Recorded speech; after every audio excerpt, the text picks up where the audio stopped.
चलो मित्रों, तो आज આપણે માનવ પ્રજનનનો ટોપિક નંબર 10 કે જેનું નામ છે ગર્ભધારણ અથવા તો ગર્ભાવસ્થા. તો હવે ગર્ભધારણ ક્યારે થાય? તો આગળના લેક્ચરમાં આપણે જોયું કે ગર્ભસ્થાપન થઈ ગયા બાદ તો ગર્ભસ્થાપનની અંદર આપણે જોયું કે ગર્ભપોષક કોષો હતા અને શું હતું બીજું? અંતઃકોષ સમૂહ.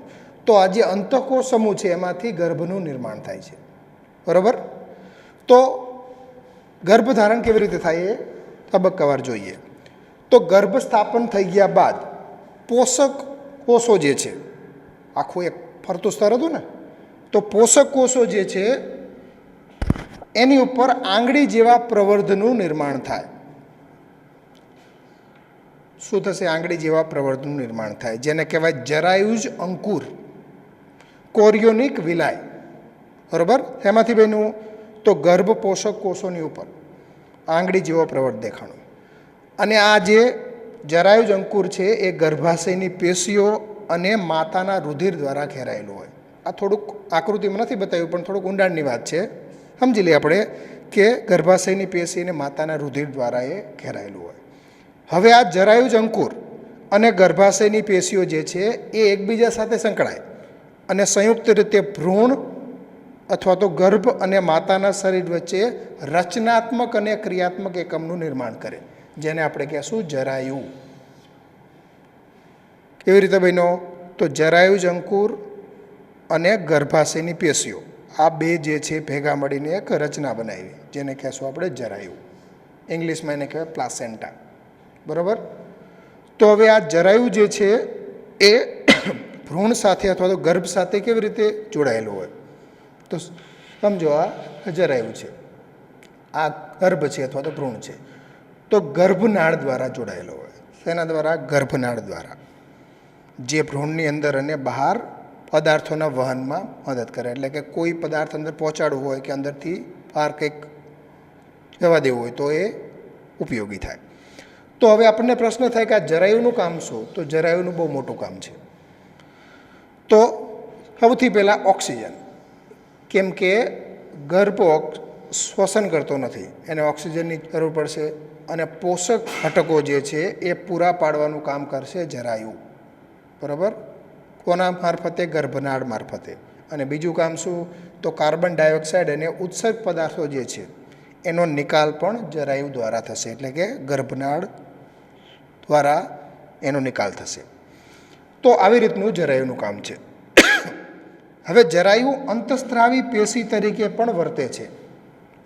તો કેવી રીતે? તો એ વિવિધ અંતઃસ્ત્રાવોનો સ્ત્રાવ કરે. આ MCQ પરીક્ષામાં પૂછી શકાય. તો કયા કયા અંતઃસ્ત્રાવોનો સ્ત્રાવ કરે? તો એક HCG, human કોરિયોનિક gonadotropin, HPL, human પ્લેસેન્ટલ લેક્ટોજન, ઇન્સ્ટ્રોજન અને પ્રોજેસ્ટેરોન. તો ઇન્સ્ટ્રોજન ને પ્રોજેસ્ટેરોન તો આપણને ખબર છે, અને નોર્મલી પણ એનો સ્ત્રાવ થાય. પણ HCG અને HPL જે છે એ ફક્ત ગર્ભાવસ્થામાં જ મુક્ત થાય, ફક્ત ગર્ભાવસ્થામાં, બરાબર? આ પરીક્ષાનો પ્રશ્ન બની શકે. કેવી રીતે બને પ્રશ્ન? તો કદાચ એવું પૂછે કે ફક્ત ગર્ભાવસ્થામાં સ્ત્રવતા અંતઃસ્ત્રાવો કયા? તો આ બે તો ખરા જ, કે જે જરાયુમાંથી, અને એક બીજો છે કે જે અંડપિંડમાંથી સ્ત્રવિત થાય. ગર્ભધારણ જે છે એના અંતિમ તબક્કામાં, એટલે કે જ્યારે પ્રસૂતિ પહેલાં રિલેક્સિન નામનો અંતઃસ્ત્રાવ, આ પણ ફક્ત ગર્ભધારણ અથવા તો ફક્ત ગર્ભાવસ્થા, બરાબર? HCG, HPL અને રિલેક્સિન. તો હવે આપણને થાય કે આ બધાના કાર્ય શું? તો HCGનું કાર્ય મેં તમને આગળના લેક્ચરમાં સમજાયું કે HCG શું કામ કરે? તો કોપર્સ લ્યુટિયમને જાળવે. જનરલી એને કોણ જાળવતું હોય? LH. પણ LHનું સ્તર જે છે ઓછું થઈ ગયું છે, તો હવે એને જાળવવા માટે HCG. તો HCG કોપર્સ લ્યુટિયમને લગભગ 2 થી 2.5 મહિના સુધી જાળવે છે. ત્યાર પછી HPLનું કામ શું? તો એ સ્તન ગ્રંથિઓ પર અસર કરે. ઇન્સ્ટ્રોજન અને પ્રોજેસ્ટેરોન તો આપણને ખ્યાલ જ છે.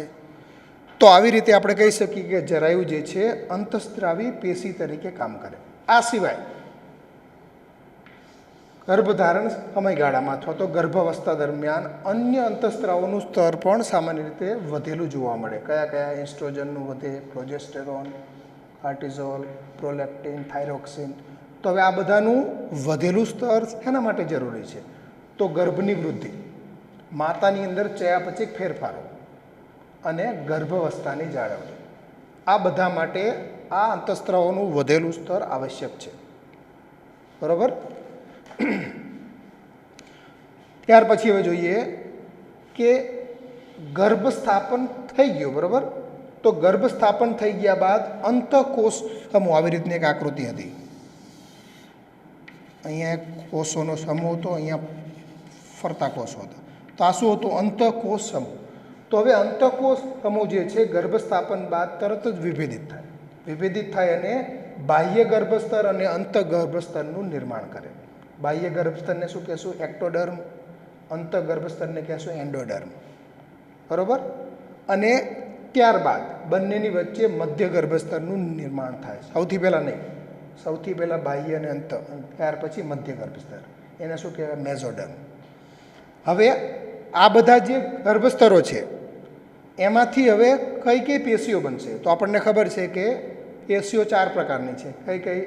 અધિચ્છદીય, સંયોજક, સ્નાયુ અને ચેતાપેશી. બરાબર. તો આ ચારેય જે પેશીઓ છે એ આમાંથી કેવી રીતે બનશે? તો બાહ્ય ગર્ભસ્તર છે એમાંથી ભવિષ્યમાં ચેતાપેશી આખી જે છે એ બાહ્ય ગર્ભસ્તરમાંથી બને. ત્યાર પછી અંતઃગર્ભસ્તરમાંથી તો કે અધિચ્છદીય પેશી. તો અધિચ્છદીય પેશી બાહ્ય, અંત અને મધ્ય ત્રણેયમાંથી બનશે. મધ્ય ગર્ભસ્તરમાંથી તો એમાંથી સ્નાયુ પેશી પૂરેપૂરી અને સંયોજક પેશી, આ બધું બનશે મધ્ય ગર્ભસ્તરમાંથી. તો આવી રીતના જે છે વિવિધ પેશીઓનું નિર્માણ થાય. હવે ત્યાર પછી અંતઃકોષ સમૂહ જે છે એ સિવાય, એની અંદર આ 3 આપણે સ્તરો જોયા, આ સિવાય ઘણા બધા કોષો આવેલા છે. એને આપણે કહેશું સ્ટેમ સેલ. શું કહેશું? Stem cell. કે જે બધી જ પેશીઓ અને અંગોના નિર્માણની ક્ષમતા ધરાવે છે. એવા પણ કોષો છે કે જે કોઈ પણ પેશી કે કોષનું નિર્માણ કરી શકે. તો આ થઈ ગયું ગર્ભધારણ અથવા તો ગર્ભાવસ્થા. ખ્યાલ આવી ગયો? ઇંગ્લિશમાં શું કહેશું એને? પ્રેગ્નન્સી. આવી રીતનું આ ખાસ અગત્યનું. આ એવું પૂછે કે ફક્ત ગર્ભાવસ્થામાં હવે થતા અંતઃસ્ત્રાવ કયા? તો HCG, HPL કે જે જરાયુમાંથી, અને રિલેક્સિન અંડપિંડમાંથી. બરાબર. પછી આ પણ કદાચ થોડું ધ્યાન રાખવાનું. આ પરીક્ષામાં પૂછશે નહીં, પણ સમજૂતી માટે આપણે જરૂરી છે. અહીં આકૃતિ છે, એમાં તમને ખ્યાલ આવી જશે. બરાબર. તો આજે આપણે ભણીએ ચેપ્ટર 3 માનવ પ્રજનનનો પોઈન્ટ છે ગર્ભ વિકાસ અથવા તો ગર્ભીય વિકાસ, કે જેને ઇંગ્લિશમાં કહેશું આપણે એમ્બ્રિયોનિક ડેવલપમેન્ટ. બરાબર. આની અંદર આમ તો ઘણું બધું આવે, પણ અહીંયા આપણી બુકની અંદર એટલું બધું આપ્યું નથી. એટલે આપણે જેટલું બુકમાં છે એટલું જ આપણે તૈયાર કરશું. તો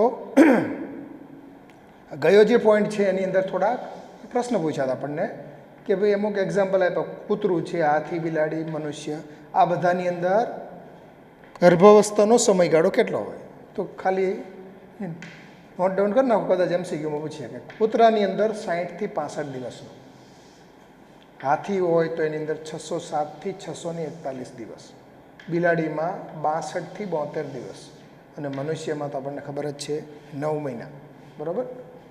તો આવી રીતના ગર્ભાવસ્થાનો સમયગાળો છે. હવે ગર્ભ સ્થાપિત થઈ ગયો એકવાર. બરાબર. સ્થાપિત થઈ ગયા પછી હવે ગર્ભનો વિકાસ ચાલુ થશે. તો ગર્ભ વિકાસની અંદર જે આપણે જોયું આગળ કે 9 મહિનાનો છે, તો હવે આ 9 મહિનાની અંદર કેવા કેવા ચેન્જીસ થાય એનો આખો એક થિયોરિટિકલ આપ્યો છે પોઈન્ટ, પણ મેં અહીંયા કોષ્ટક જેવું બનાવ્યું એટલે આપણને ઇઝી લાગે યાદ રાખવામાં. તો પ્રથમ અહીંયા લખ્યું છે મંથ, અહીંયા વિકાસ, તો અહીંયા લખ્યું છે પહેલો મંથ. તો પ્રથમ મંથને અંતે, એટલે કે પહેલો મંથ લગભગ પૂરો થાય ત્યારે ભ્રૂણના હૃદયનું નિર્માણ થઈ જાય. એનું હાર્ટ જે છે ડેવલપ થાય. અને વૃદ્ધિ પામતા ગર્ભની પ્રથમ નિશાની છે સ્ટેથોસ્કોપથી હૃદયનો અવાજ સાંભળવો. એટલે કે જે પેલું ડૉક્ટર નથી પેલું ચેક કરવા માટે એ સ્ટેથોસ્કોપ કહેવાય. તો એનાથી સાંભળો અવાજ, જે ગર્ભ છે એના હાર્ટનો અવાજ. તો આપણને એમ થાય કે હાર્ટનો અવાજ સાંભળો એટલે કે જીવતું છે કે નથી જીવતું, એવું નથી. એ તો ગર્ભનું સ્થાપન થયું છે એ જીવતું જ છે, પણ એનો ડેવલપમેન્ટ પ્રોપર છે કે નહીં એ તમે અહીંયા ચેક કરી શકો. કેમ કે પ્રથમ મંથને અંતે હાર્ટનો અવાજ આવવો જરૂરી છે. તો એનો મતલબ કે એની વૃદ્ધિ જે છે નોર્મલ છે. તો આટલું થશે પ્રથમ મંથને અંતે, બરાબર. હાર્ટનું નિર્માણ થયું અને સ્ટેથોસ્કોપથી આપણે એના હાર્ટનો અવાજ સાંભળ્યો. હવે બીજો મંથ. તો બીજા મંથને અંતે ઉપાંગો અને આંગળીઓનો વિકાસ થાય. એટલે કે ઉપાંગો જે છે વિકસે અને આંગળીઓ પણ વિકસિત થાય. પછી ત્રીજો મંથ. તો ત્રીજા મંથના અંત સુધીમાં અંગો અને અંગતંત્રોનું નિર્માણ થાય. આપણને બધું ખ્યાલ જ છે આગળ આખી સિક્વન્સ કે ભાઈ કોષ હોય તો કોષો ભેગા મળીને શું બનાવે? પેશીઓ. એ આગળ જોઈએ આપણે કે 4 પ્રકારની પેશીઓ બને. ત્યાર પછી એમાંથી અંગો બને અને અંગતંત્રો બને. એટલે કે મોટા ભાગના અંગો અને અંગતંત્રોનું નિર્માણ થાય. એક્ઝામ્પલ આપે છે કે ઉપાંગો અને બાહ્ય જનનાંગો સારી રીતે વિકાસ પામેલા હોય. આ પોઈન્ટ થોડોક અગત્યનો. એવું કદાચ MCQમાં પૂછે કે મનુષ્યના ગર્ભ વિકાસના કયા તબક્કામાં બાહ્ય જનનાંગો સારી રીતે વિકાસ પામેલા હોય? તો ત્રીજા મહિનાના અંત સુધીમાં. તો આ થઈ ગયું ત્રીજો મહિનાનો અંત. તો આ જે 3 મંથ છે એને શું કહેશો આપણે? ટ્રાઇમેસ્ટર.